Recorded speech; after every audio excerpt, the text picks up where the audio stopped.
Morning all.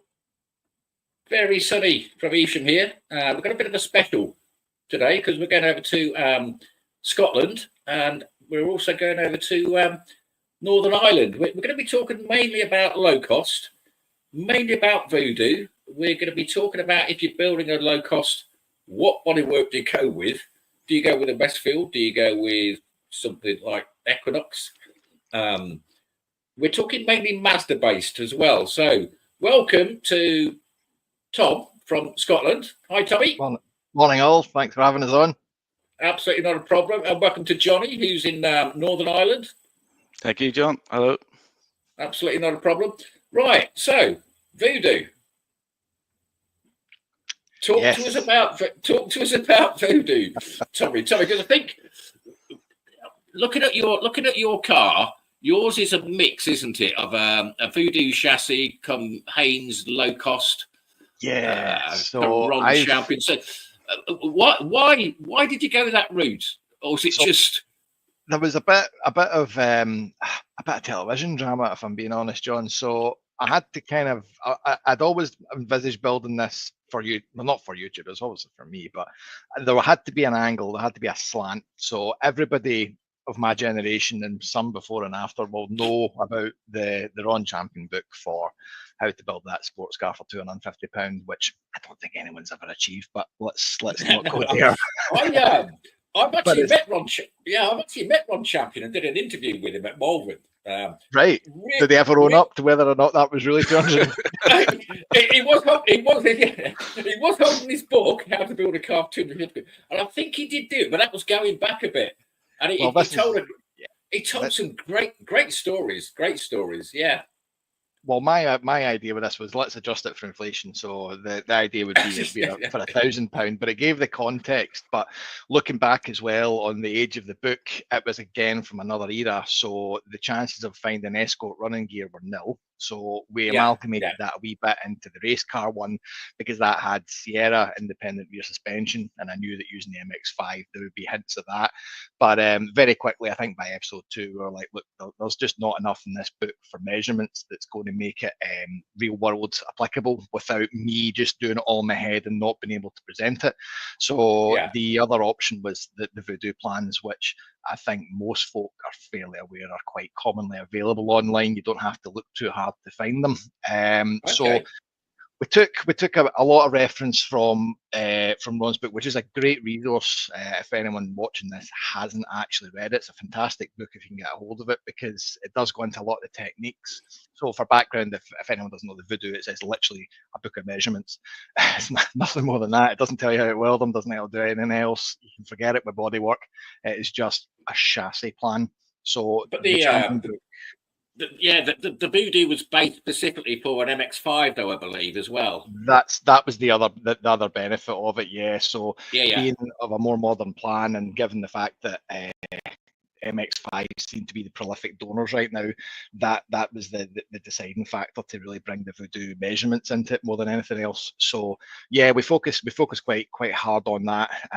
Although there was still, oh God, I could go into numerous situations where those measurements didn't quite work.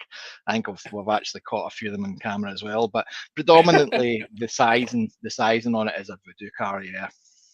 Yeah. And Tommy, Johnny, you're building the same thing. You're building the same Vodou chassis, aren't you? And saying you're going the Mazda route again. That's right. Yeah, it was after watching Tommy's Tools and Track video log on his build. You're his number one fan, aren't you? His struggles didn't put me off. His struggles didn't quite put me off.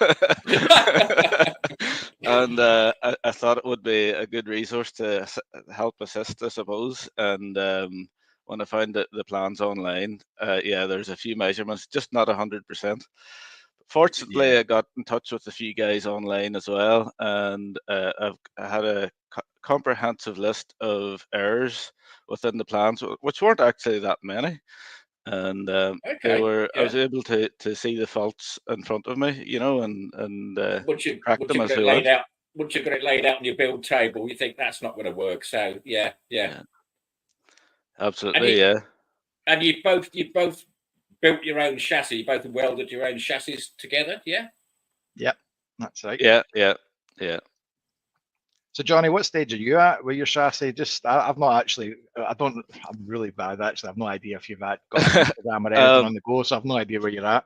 Yeah, no, I had it up to rolling chassis stage, stripped it back, painted it. I'm now in the build up, so I've got the brake lines installed, the fuel lines installed, ready to start I'm going to build it my own fuel tank out of mild steel, which is controversial, and Oh, yes. but it's how the Mazda fuel tank was built. Originally, it was galvanized steel. Oh, I didn't know that. Didn't know that. I've just assumed it was aluminium. No, and my plan is just to cut the flange out of the Mazda and bolt it on. So the fuel pump, the internal fuel pump, the level sensor, all of the good stuff that comes with the Mazda wiring, it should be just plug and play. That's the plan anyway. We'll see. I'll be starting that tomorrow, so we'll see how that goes, and then on to bodywork then. Yeah, Tommy, I'll have to send you the video of his kids pushing it up the drive with him in it. But it was a great video. But you both got it a rolling chassis now, and you're both at the running stage. Both of your engines now run.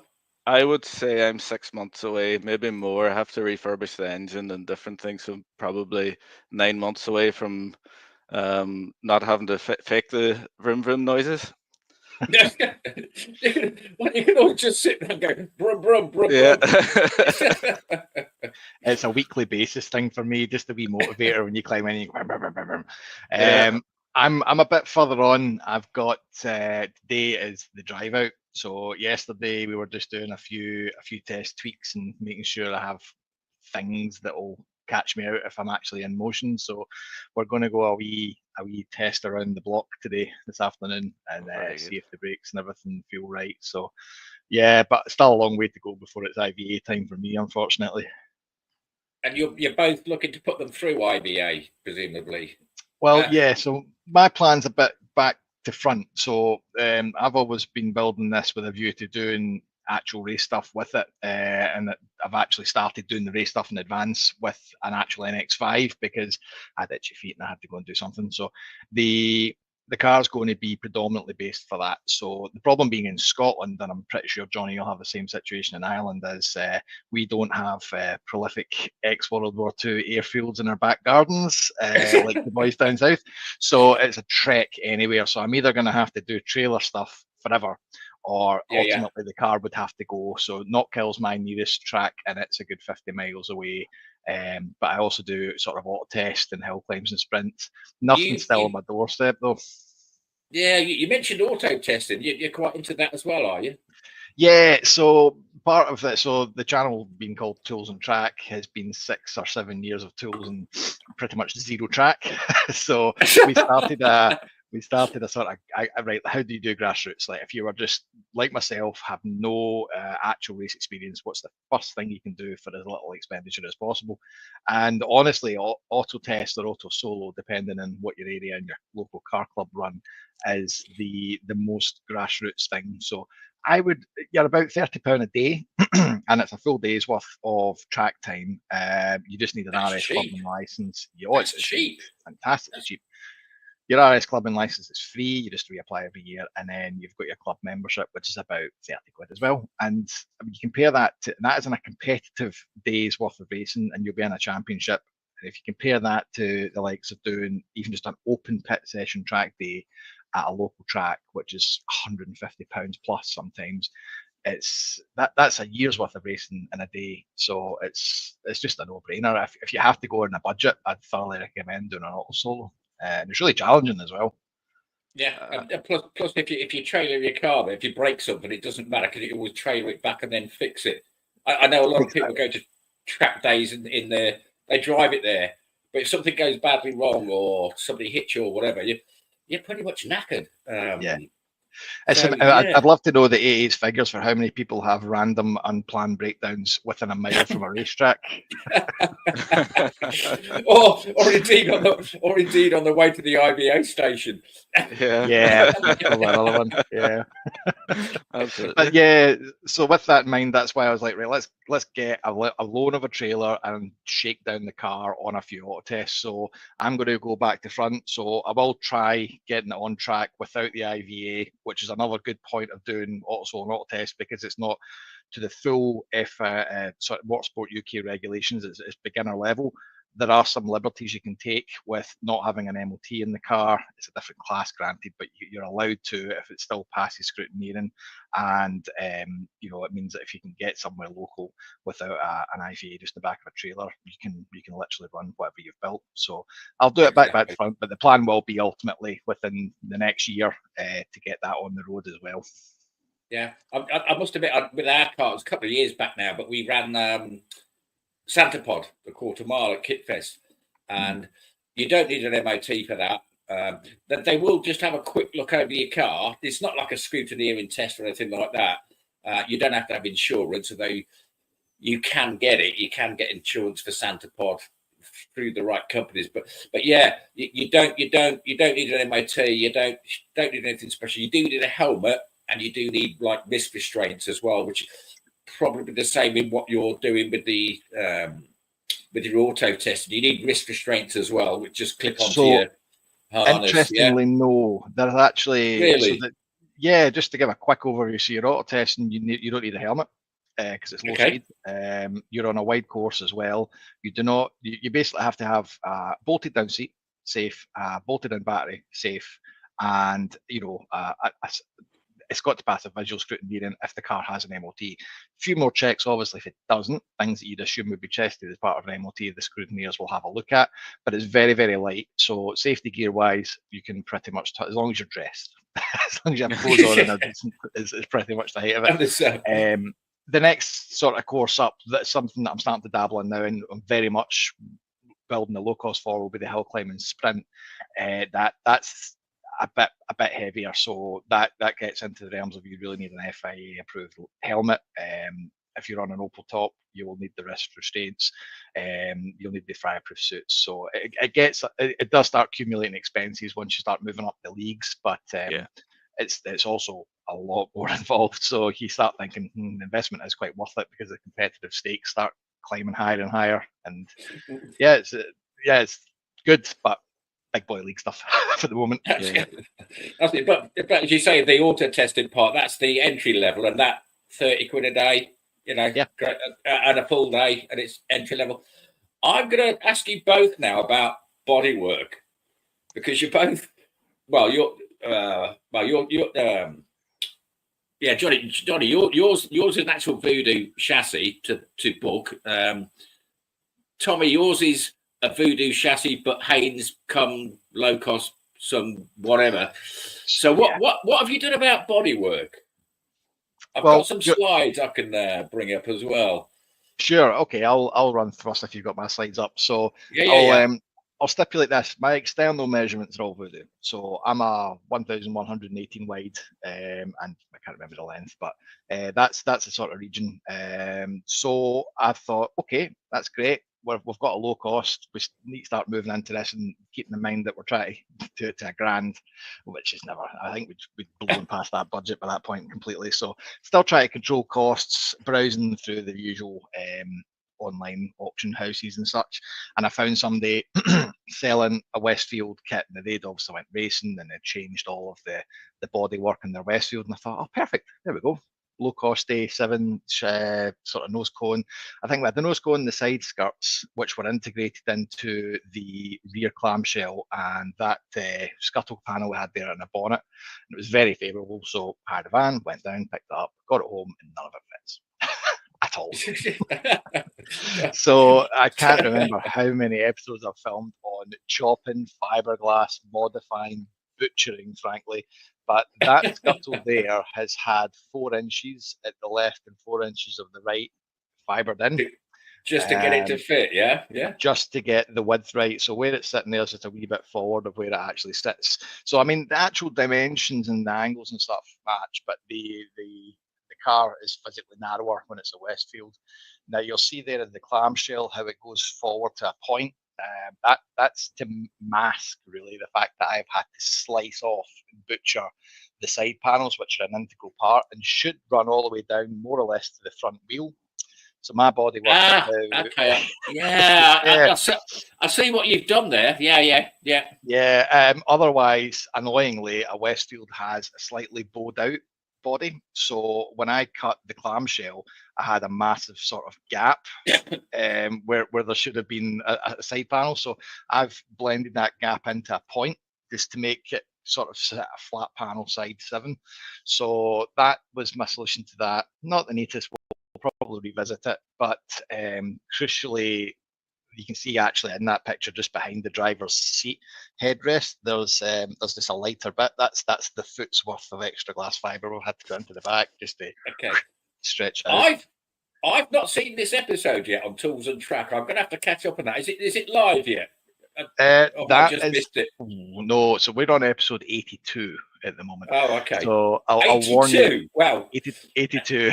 So I think we were doing the body work in the 50s to 60s, I think. But I'll be honest, I'm very scattergun with it. I'll take a notion to do something. We'll do an episode on it, and then it kind of comes and goes for there. But no, that's the bonnet's all really that remains to do.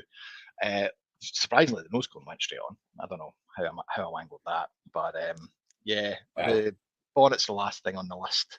And I think the only thing bodywork dressing, if you look at the side panel at the top where your elbow would sit, there's a bit of dress lacking there where the clamshell meets that. I think I'll probably manufacture some form of just elbow protector that will neaten all that up. But other than that, it's all there. Yeah, it's looking good. Looking good. Yeah, it's obviously rolling now. You got it out. Yeah, it's out in the fresh air there. Yeah, some spoilers there. I've had some head scratching from folk that watch the channel. I'm on a 2 or 3 episode backlog. Really, it's very hard to do this sort of thing. I film it to a level in real time, so I've got a couple still to come. So I think we are on episode 84. That'll be the drive out that we're looking at here. So I pushed that out yesterday to clean the dust off of it. So that's literally how the car looks right now, which is very similar to the sort of vision we had for it on the t-shirts that we did a while back. But yeah, that's how she's going to look, more or less. Matte black on the sides and gloss black on the tops with the gold. I'm a big fan of black 7 because I've got an MK and ours is all black. Everything's black. A little bit of red on it, red seat belts and red piping on the seats, but that is it. There's nothing. It's all black. Big. And the interest of pointing out how nobody has any originality. You were a fan of the A-Team, and I was a fan of the John Player Lotus. Oh yeah, I remember seeing the John Player special at Brands Hatch. I'm that old. Right, which is all black. Yeah, I'm that old. My father used to work for a company that had they had a suite there. This company owned a suite right on the start line at Brands Hatch. We used to get free tickets. Not necessarily to the Grand Prix, but most of them we could go to for free. So yeah, big fan of the John Player special cars. I've even got a Scale Electrics car of one. Jesus. Yeah. So other than that, the rear of the car, the rear of the car, completely non-IVA compliant lights. And I know before anyone says it, I had to put something in there. There's a few things I need to sort of tweak as we go. Given this well that I've widened the shell, I'd need to find a 27-inch alloy wheel to fill that gap. If I ever needed to put a wheel in the back, which thankfully I've got ideas about maybe some form of spoiler that will come out from there. But that's I don't think the worst job in widening it. There's a few ripples, understandably, but that's it more or less done. Still on the to-do list, and I'm very much I'll think about how to do this as I do it. The dash, I have no idea really of where we're going to go with that, and there's got to be a panel over the top because I couldn't make the Westfield work with the Vodou design final rear clamshell mount. So on the Westfield, it came with the filler, which is usually just at the top left on the flat panel in the back. So my filler would have actually fouled with the supporting bar that goes around the top. There was just no way to make it work. So I thought, right, let's just blank it completely, fill it in, and we'll come back to it. So I think what's probably going to happen is we're going to have a vertical filler in some form of panel that will encapsulate the back end with that integral to it. But and obviously I think we need a diffuser because there's a lot of gap just at between the back and the bottom. But that's definitely far down the line. The roll cage, by the way, for anyone questioning, is gold. I think we covered that and then quickly wrapped it because I knew of all the things that were going to get chipped and dented while I was manufacturing the rest of the stuff. That roll cage would have been the worst. So it does look tall. That's because, well, I'm not particularly tall, but I have to counter the fact I will have a helmet on most of the time for this. So yeah, a lot of people miss that. And when my boys are taller than me, I'm 6 foot. My youngest is 6'3", 6'4", and I always make sure that when they sit in the car, our seats are bolted directly to the floor. We have got them on runners. I always make sure the heads are just below, with a helmet on, just below the roll bar. Very important. Not that your roll bar, Tommy, is it MSA spec? It's MSA spec, yep. So it's the proper graded steel for it. It's mandrel bent. We had a wee session on that. One of my good friends, Simon, came along. He's actually built his own pipe bender. So you think I take things to crazy anal levels. He just built a mandrel bender for a roll cage. So the second reason for the height though is it's just phase one to get it through the IVA. We're going to add more roll cage to that to come forward from me because, like I say, hill climbing sprints, there is a significant amount of danger on it.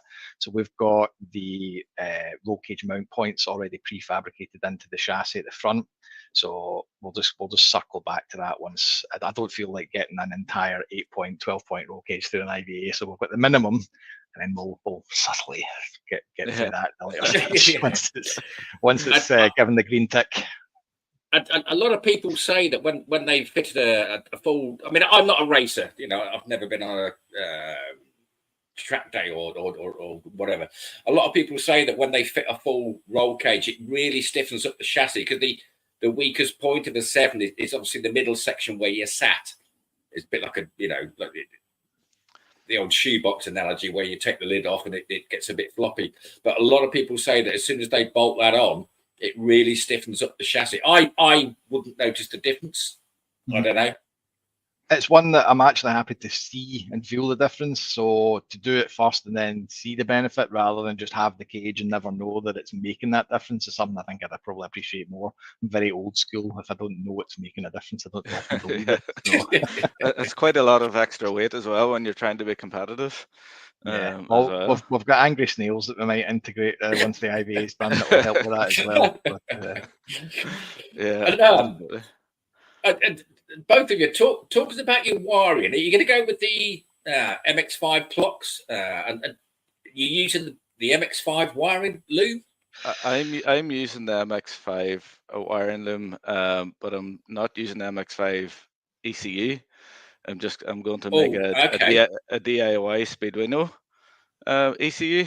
So I'm using an unproven engine, unproven electronics, and a DIY ECU. So I've lots of fun coming up in the next months. Because Tommy, I saw your wiring episode, and it started off where you were walking through a wood or something, and you were thinking and blah blah blah, and then you started talking about the issue, and you're walking through. Oh my God, this don't work. This isn't going to work. You're running a different ECU as well, aren't you? I think. I'm doing both because I had to kind of work with the tools I had available at the time, and again, conscious of budget. So the plan had always been, bearing in mind that IVA, you get pretty good points for retaining the factory immobilizer. So you get your 2 points of vehicle security with that. I wanted to keep it as much as I possibly could, but I think my method of doing wiring is have a running car and cut a wire until you cut too many and then rejoin the last one. Very, very basic. So This is what I saw. This is what I saw in your video. You just kept chopping away at the loom, and when the car stopped, you kind of like went back and thought, "Oh, hang on, I shouldn't have cut that one." It's very, very caveman, but it works very well because you'll know straight away when you went too far. So what I was left with was maybe about 15 wires, but it still had all the routing for an MX5 fuse box and excess loom because it had to reach something that was no longer there. So we summarized that, and somewhere between summarizing it and deleting the old MX5 fuse box for putting the new one in, I completely lost any form of immobilizer disabling. And I'll be honest, it kind of scuppered me for about 3 months worth of me just going back to this, not getting it, losing motivation and going back to it, before eventually I've a person that does the channel with me, Daniel, who is I'm a mechanical engineer and he's an electrical engineer, and you very quickly see the difference in the way the mindsets work, because he just went and looked at it, and I think within about 5 minutes he went, "Why is this wire not connected?" And I was like, I don't know. Yeah, exactly. It's things like that. People just point out the obvious to you, and you think, "Oh my God, why didn't I spot that?" But I was going to come back. Well, both of your backgrounds as well, because Tommy, well, both of you both got decent. You're not building these in a single garage, are you? You've both got engineering backgrounds. Yeah. So for me, I've got this whole channel of tools and track nonsense. I've always tinkered. I've done it since I was able to drive, and I'm a mechanical engineer by trade. And I actually remember sitting working CNC machines, reading that Ron Champion book, going, "Oh, I'm an engineer now. I'm going to have a go at this," and never really getting around to it.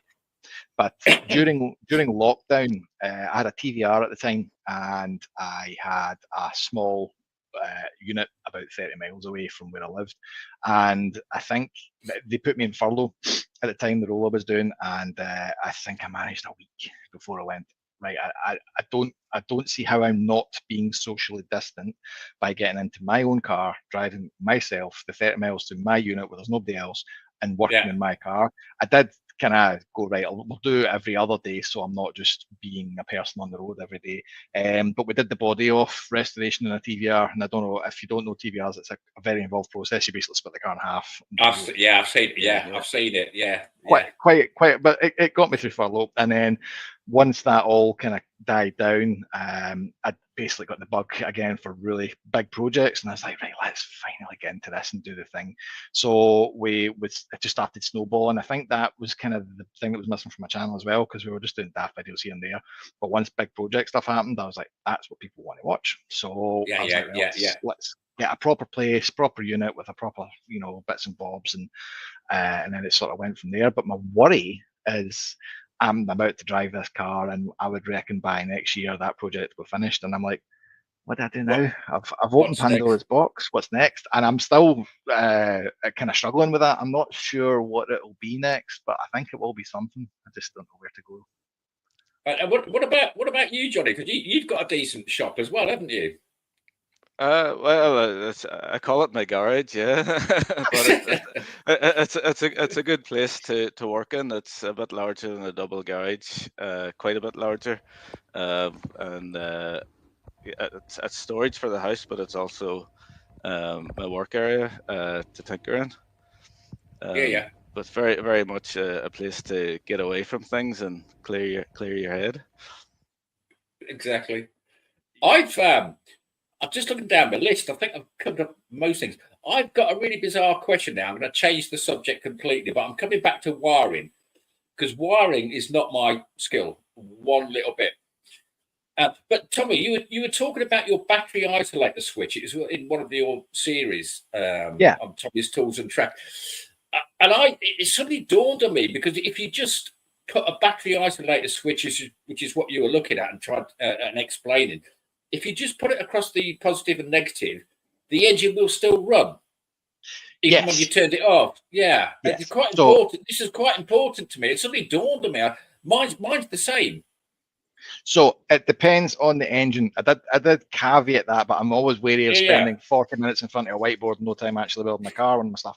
So the logic with this is, if you have, I think it's more of the archaic old style ECUs, they're not really, they don't have the safety contingencies. So in I did check, and I should have really circled back to that. The MX5 ECU does have a full-time life to it. So if you put a battery isolator anywhere in it, you cut power to the ECU, it'll cut power to everything. So it wasn't a problem, but it is something to be aware of, because if you consider the way all of your lives run, so you've got your battery going to the alternator and the starter, and then that goes into your fuse box and everything else. If you isolate between the battery and everything else, there is a chance that the alternator can still run a charge to your ECU and everything else. So you isolate the battery, won't cut the engine, because the alternator still puts 12 volts to everything. So if you actually have to do, and a lot of motorsport bodies will just look for the way that's wired before they give you what they call, I think, the blue book stamp, if it's not to get your accreditation to take the car properly on track and be competitive. They do look for the way that's wired, and it's something that you can take from that and go, well, that's not there for the sake of it. It's a good safety consideration, because if you ever did have to use that isolator, say for example, you're working in the workshop, you're running the car, it runs over your foot and you're about to get gas because you can't move, or if you turn the battery off and the engine doesn't turn off, you have a situation, if you're working your own, any sort of situation, you think that's going to turn it off, A, check it, make sure it does, and B, have a bit of thought into how it's wired, because these things catch you out. Exactly. As I say, watching your channel, I've come across a lot of tips, and that was just one that stuck out to me. I've gone and checked ours. I need to check, whether to turn it off, whether it's going to kill the engine. We're still running the bike ECU, but it's going through Power Commander 3 now. But I do need to check it, that if I do turn that key off, is it going to stop? Yeah. Always worth a check. Always worth a check. I suppose the main purpose that I would have seen an isolator for would be to prevent battery discharging. So you'd switch it off when you've parked it up, say for over winter. Or for safety, you're not going to be able to start the car unless I'm being honest, you can bump start it. That's my main reason at this stage for putting it in, is exactly that. It shouldn't discharge, because there's a lot. I don't have any of my headlights wired at this moment in time, so it's just the engine. It shouldn't do, and it is one of my main reasons, and one of the main reasons it will be used for. But it is a motorsport isolator that does have the cable pull, and probably will be wired so that a marshal could pull it should I have an accident. So it's worth worth doing the math check. But yeah, like you say, 9 times out of 10, I'm going to be using that to isolate the battery, so I don't need to jump leads out in 6 months' time. Yeah, absolutely. So, in terms of kit cars, would you do it again? This is Johnny, you can go first. Yeah, I'll let you go first, Johnny. Knowing what you know now. Well, I've really enjoyed the process, but it's always been a mission to get this thing on the road. And once it's on the road, I'll have done it. I won't have the motivation to do another one. Certainly not a kit car, maybe a vehicle restoration or a motorcycle restoration, something a little bit easier. That's by far the largest project I've ever undertaken. I did go in with my eyes open, and as I said to you last week, John, I haven't set a deadline. I've just set a set number of hours to work on it each week. That's the most important thing. Don't give yourself a deadline, otherwise you think, I've got to do this. Don't do it. And I noticed you told me you have like a whiteboard, and you just like ticking things off as you go through. So never put yourself under a deadline. Yeah, sucks all the joy out the build as well, because you miss them. There's nothing you can do. You'll miss a deadline, and it demotivates you when you see the time it's taken. And I keep using the filming as an excuse, but it saps a lot more time when you're actually having to document it as you go. So yeah, deadlines are a tough thing. With regards to whether I would do it again, Johnny, completely respect where you're coming from with that. You'll have achieved it, you'll drive it, you'll have something to show for it. Why go through the pain again if you have the end result? For me, I always walked into this with, if I complete it, I've proven I can do the next thing. So I feel like I cheated a bit, because I did a plan. I've used the Vodou. We've stolen body panels, but I'll very soon have an end result with it. And given that I'm now feeding the content machine, the big question I'd mentioned at the start that I was struggling with was what to do next. And my inclination is to go to an off-book. So I was toying with a fully from my head planned exoskeleton mid-engine just track focus thing that has no plans. It's just, here's the math of why this needs to be like this. Let's now build a car and go that way. But that's not to say if I don't have a look and see a kit that looks good, I'm thinking, well, that would be a lot quicker. So, right, we've been on for nearly an hour now. I'm just looking at 51 minutes. Oh, time flies. So we call it a wrap? Stay online, as I say. Sure. Love you and leave you. Love you and leave you. But in the meantime, be seeing you. Okay, thank you. Thanks, guys. Thank you. See you again. Yeah, see you again soon. Cheers, guys. Cheers.